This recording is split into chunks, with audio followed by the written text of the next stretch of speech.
I get drawn back into the darkness of this shame and the guilt. You know, what I have done to me. I did this to me. Joy wasn't looking for Mr. Right. She was looking for a new start when she joined Match.com after her divorce. Just a few weeks in, she met Michael, who claimed to work overseas for Shell International Investments. They emailed every day and talked on the phone, but never met in person. As time went on, we were talking about spending our lives together. And it became very serious.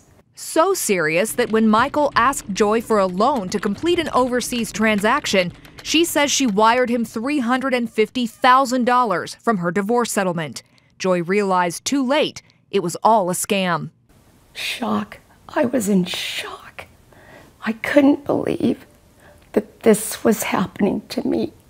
Because of that transaction, Joy says she now owes the IRS $145,000 and the state of Colorado, where she lived at the time, $15,000. That's a total of $510,000.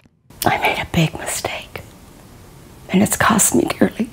Joy is not alone. In just the last 6 months of 2014, victims lost $82 million to romance scams, according to the FBI.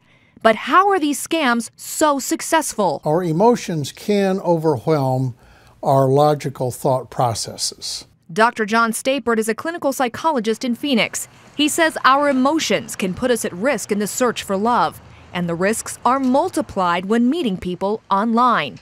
We have to recognize that we're all vulnerable in some ways.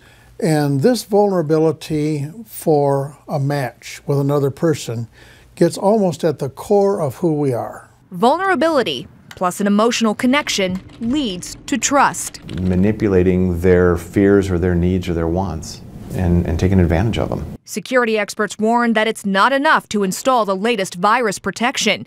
Computer users must be their own best advocate, shielding themselves from online con artists who are looking for their next victim. If this weren't successful over and over and over again, we wouldn't hear stories like this over and over and over again. I don't want anyone else to go through what I've been through. This isn't what Joy envisioned for her new start, but speaking out is helping her to heal.